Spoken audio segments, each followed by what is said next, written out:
Hey everybody, figured I'd do another breakdown of a SpongeBob episode. Here's the Krusty Krab training video. Let's dive right in.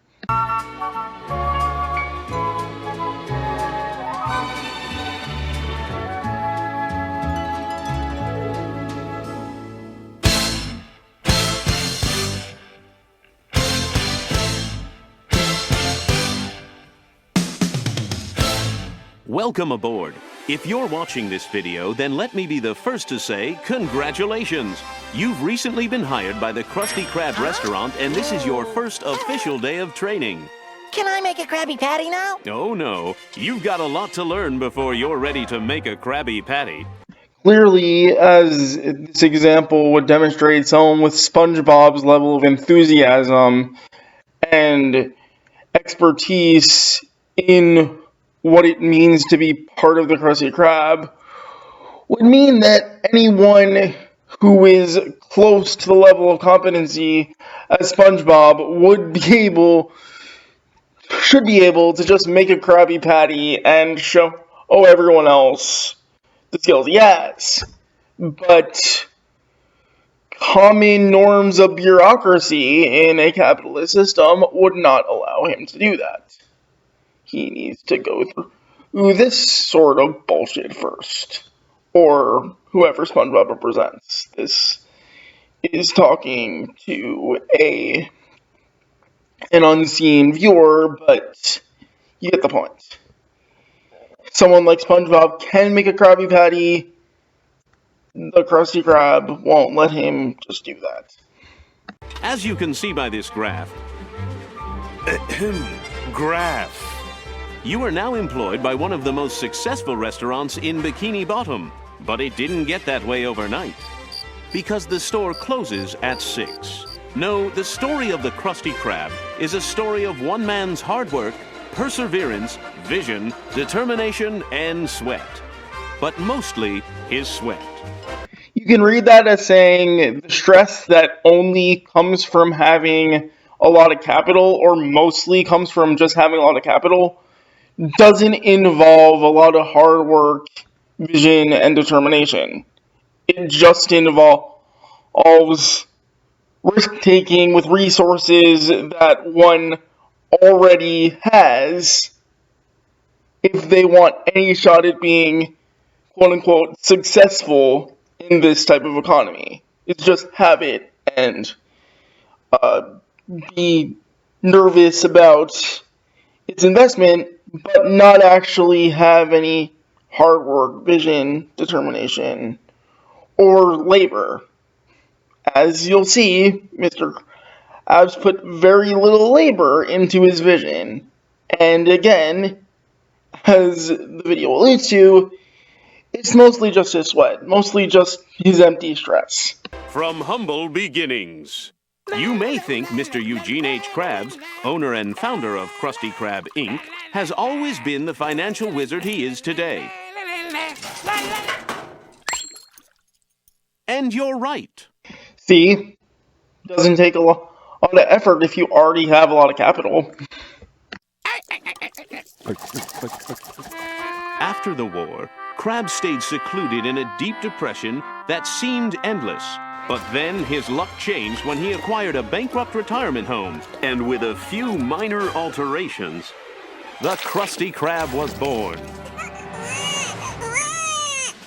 How does one acquire a bankrupt retirement home and get it into a fully functional restaurant with a few minor alterations? He buys the property. He invests the capital. It takes very little labor to do that, but not everyone has the resources, the capital, the credit to buy a restaurant, to become the owner of it, and be set to profit off other people's surplus labor in order to make a profit. But Krabs has always been financially well off. He didn't need his own labor. He needed a few minor alterations to the retirement home, and then he could become the owner. And then he could only start to care about money and sweat. He could stress over his own profits and capital without actually doing much labor at all. That's all it takes. Sounds like a lot of... HOOPLA! Sounds like a lot of... HOOPLA! Sounds like a... HOOPLA! HOOPLA! Sounds like a lot of hoopla to make over a little Krabby Patty, right?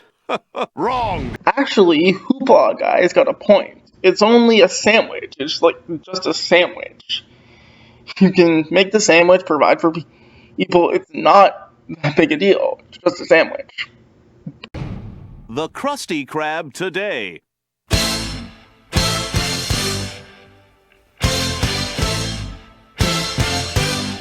To keep up with today's demanding customers, no expense has been spared to acquire all the latest achievements in fast food technology. Cut to Krabs only talking about acquiring the bare minimum required to run a restaurant and framing it as a technological advancement. This here is an advanced patty control mechanism. Spatula. It's a spatula. Here you can see our automated money handling system. Don't touch. Not automated at all.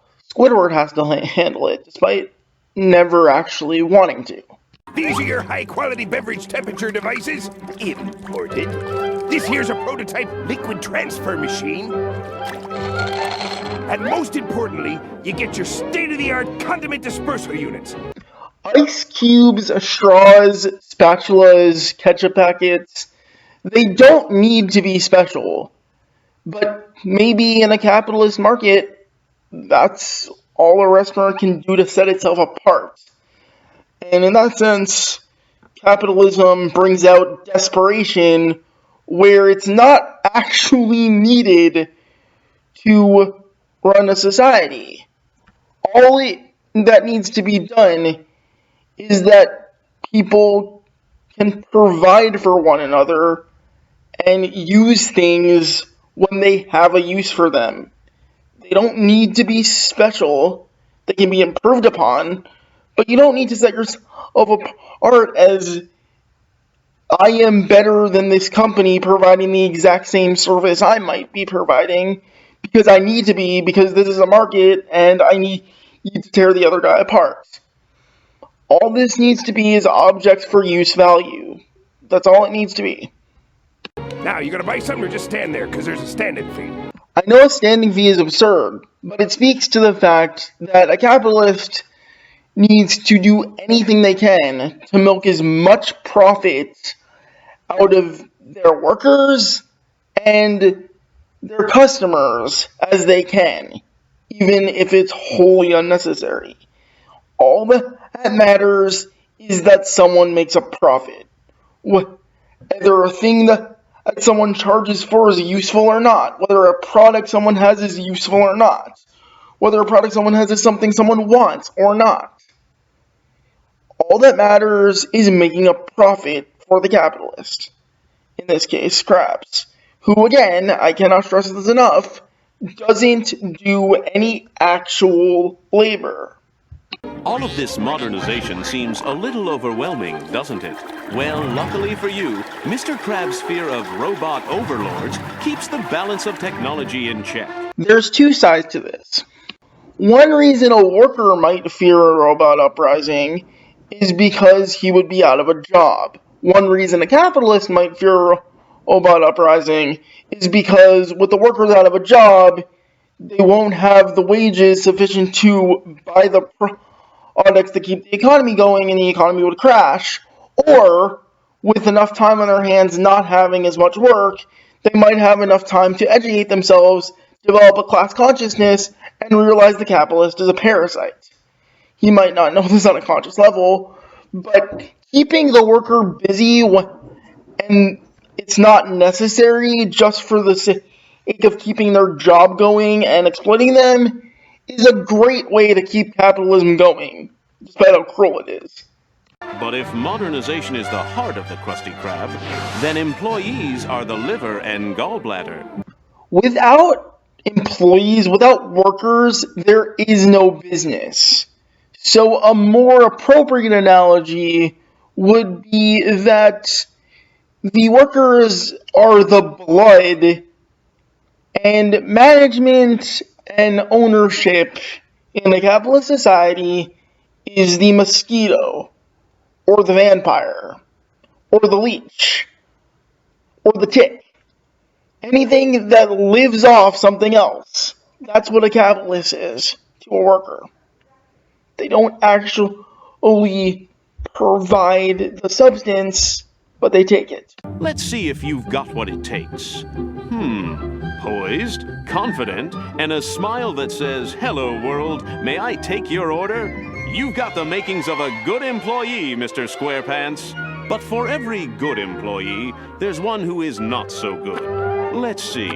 Inattentive, impatient, a glazed look in the eyes. Look carefully at the "I really wish I weren't here right now" button. There's a name for employees like this, but we'll call him Squidward. I'm getting paid overtime for this, right, Mr. Krabs? Sorry, can't hear you. In other words, if you're happy and obedient and willing to accept your subjugation, you're a good employee. If you're an independent thinker, you're frustrated, and you understand your circumstances as they are, that you're being exploited, you're a bad employee. Squidward is the ultimate example in this understanding of a bad employee. But he's the only one in town with an ounce of class consciousness to understand that he can wish that he really wasn't there right now, when the only reason he's there is for his own survival, which capitalism won't let him have, independent of work that he doesn't actually want to do. Squidward is a wage slave, so is SpongeBob, but SpongeBob is willing to accept his exploitation. Training. Does this mean I get to make a Krabby Patty now? No, you can't make a Krabby Patty without understanding the phrase poop. Poop? Once you understand poop, you'll understand your place at the Krusty Krab. But what does poop mean? It's actually a carefully organized code. Watch closely. People order our patties. Ah, poop! Looks like Mr. Squarepants understands poop. Here's a typical customer. I wonder what he wants. Well, if we just remember poop, we can figure it out. I'd like to order. Do you think he's going to order A, a sofa, B, an expensive haircut, or C, a patty? One patty, please. Ah, poop, you never let us down. If you'll notice, SpongeBob already had an innate sense of what the customer wanted, because his instinct was to make a Krabby Patty. He wanted to make a Krabby Patty. He wanted to do what would have been asked of him even if he didn't go through the management. It was his instinct to use his labor to make a Krabby Patty. He could manage himself. He didn't need to be told poop. Now that you understand poop, I bet you think you're ready to make a Krabby Patty. Krabby Patty! Ha-ha, not so fast, Eager McBeaver. We haven't even talked about personal hygiene. Every employee of the Krusty Krab must comply with a strict set of personal hygiene guidelines. Okay, Mr. Squarepants, are you ready to prepare for your shift? A good employee always scrubs his hands thoroughly. Be sure to get under those fingernails.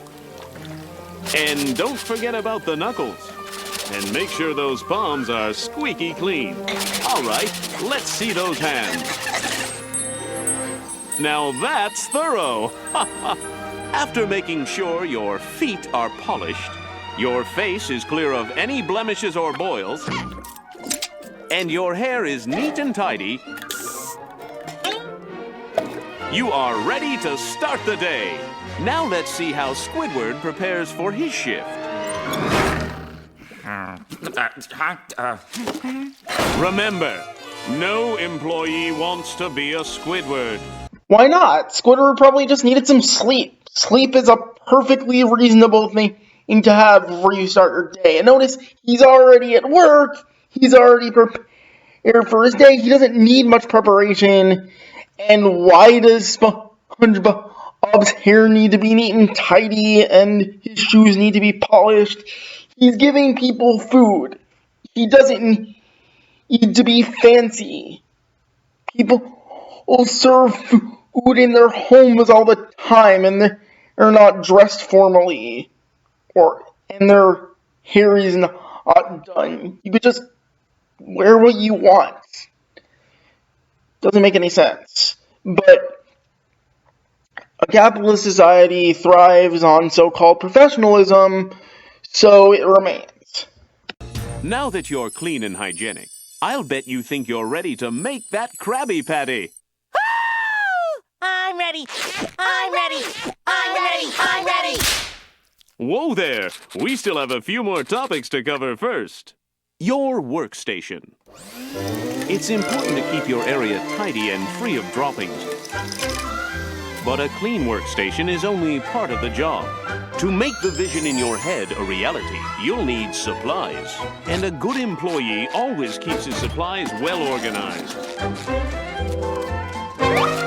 Very nice, Mr. Squarepants. Not a pickle out of place. Now let's see how Squidward keeps his workstation.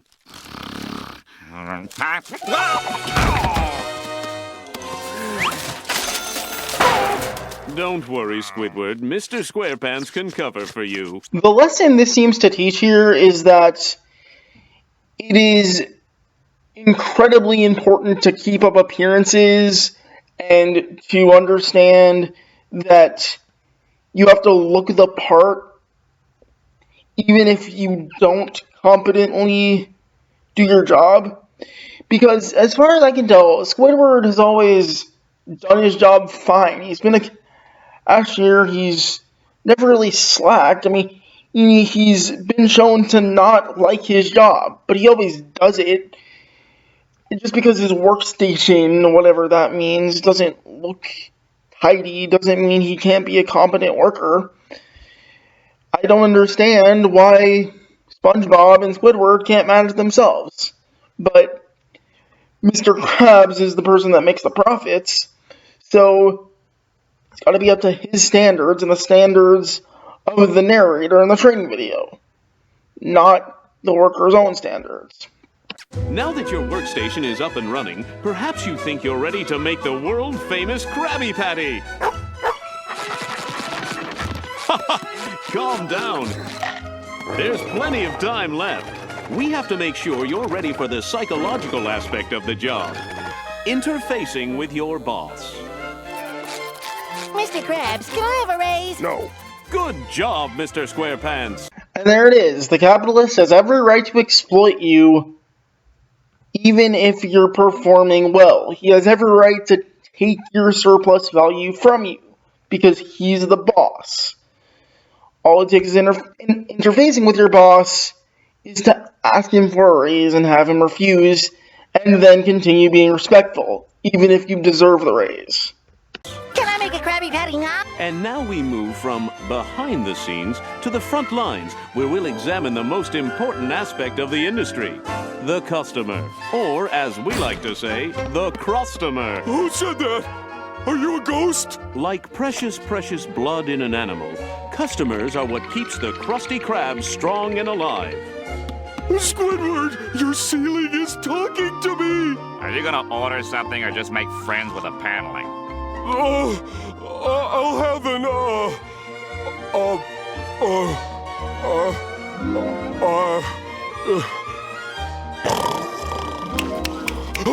what's that? Patrick, go be stupid somewhere else.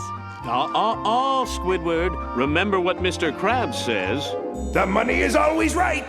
The ceiling is right, Squidward. You're not a very good employee. Fine. May I please take your order? I'll have,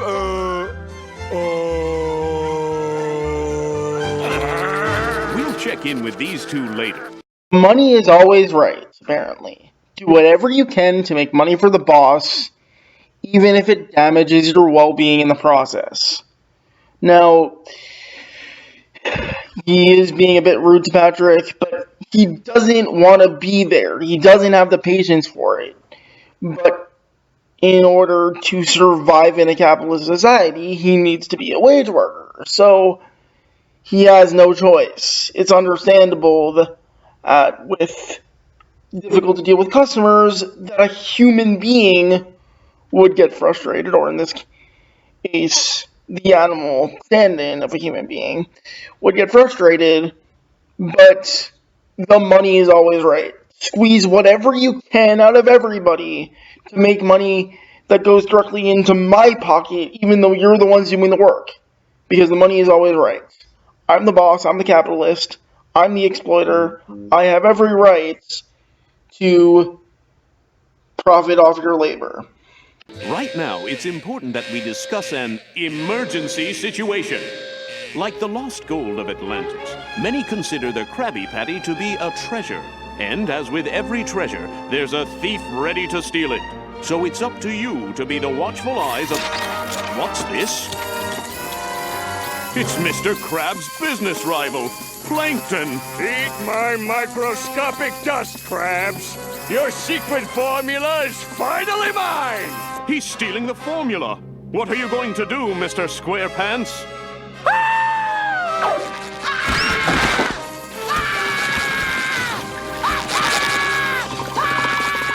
You'll never catch me, Krabs. Not when I shift into maximum overdrive. Hi-ya! I knew I should have gotten the turbo. Hear me, Krabs! You'll take this Krabby Patty from me when you pry it from my cold, dead...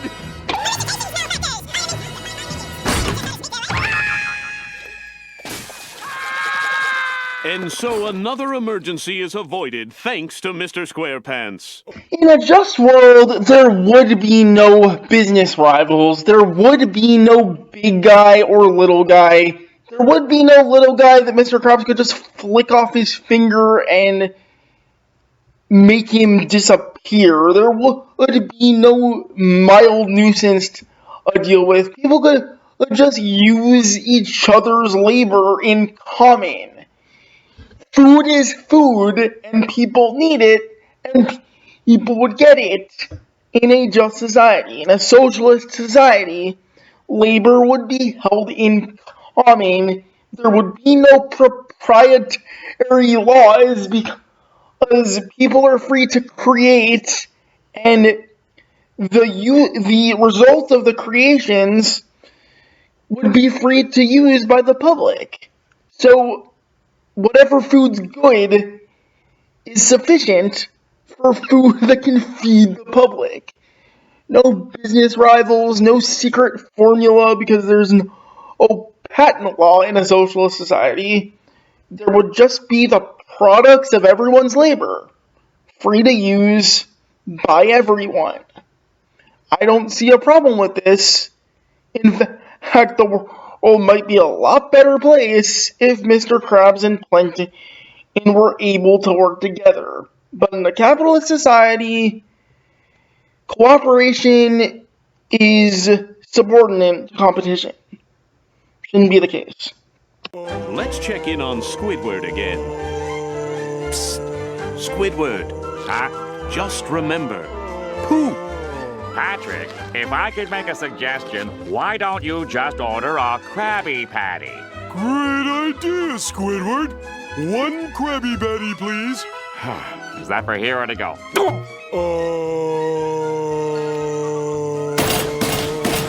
Hang in there, Squidward. It's all part of the job. In a just world, if someone doesn't want to endure customer interaction, they shouldn't have to. But again, wage workers are forced to, because they don't control the means of production, and therefore they don't control the fate of their own lives. Now that we've covered all the basics of your training, it's time for the moment you've been waiting for. Every bit of information that someone like SpongeBob would learn in this training video is information that he either didn't need or already knew the basics of. So they withheld a lot of it because of capitalist bureaucracy. It needed to seem official, so they needed to delay him exercising a skill that he clearly already had. Many of you know where this is going. Sing along.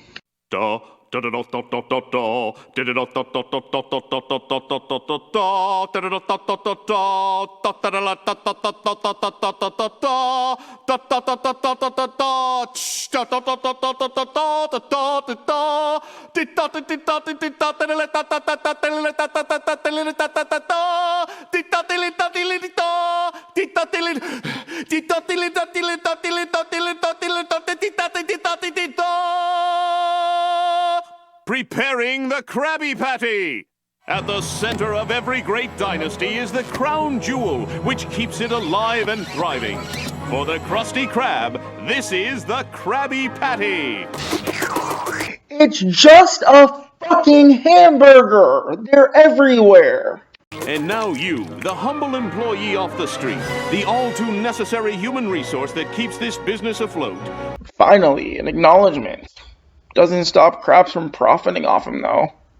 We'll learn the sacred and dark secrets of how to prepare, with your very own hands, the sumptuous, lip-moistening, spine-tingling, heart-stopping pleasure center that is a Krabby Patty. Are you ready? Are you sure? Okay, the secret formula is... And that's it. The trainee doesn't get to know the Krabby Patty formula. Why? Because it's proprietary. It's property of the Krusty Krab. Eugene Krabs owns the formula. It's his to use and his alone. Even though consumers get to taste it, he gets to profit off his success, even though he's not actually the one making the patties. He knows a formula. And we don't actually know what it is. We never actually figure it out in the series. I know this is kind of a gag that no one knows the secret formula, but seriously, food recipes are considered intellectual property in this case. They're the property of the Krusty Krab.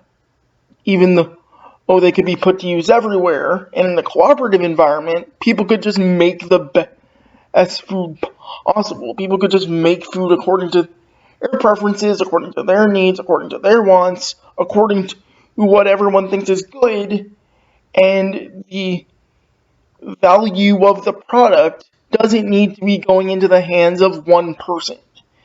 All this tells you is to be an obedient employee and to do as you're told and not actually realize any of the power you have.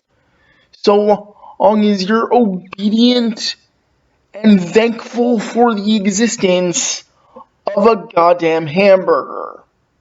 SpongeBob prays at the altar of the Krabby Patty. And that's what a cult of personality under capitalism will do for you. Brand loyalty is a powerful drug. And this training video would have been an example of that. Of course, it would be a lot more useful if we actually got to know what the formula was, but we don't, because it's property of the Krusty Krab. So in the end, a company can tease a trainee, tease a customer, give them the impression that they have all the power in the world, give them the essence of freedom and enjoyment and pleasure, and being part of a dynasty, but it won't actually give them any of that power. It'll tease them just enough to keep coming back for it, just enough to be happy and obedient and loyal to the brand, whether you're a customer or a worker, but it won't actually bestow upon you the power that you rightfully deserve.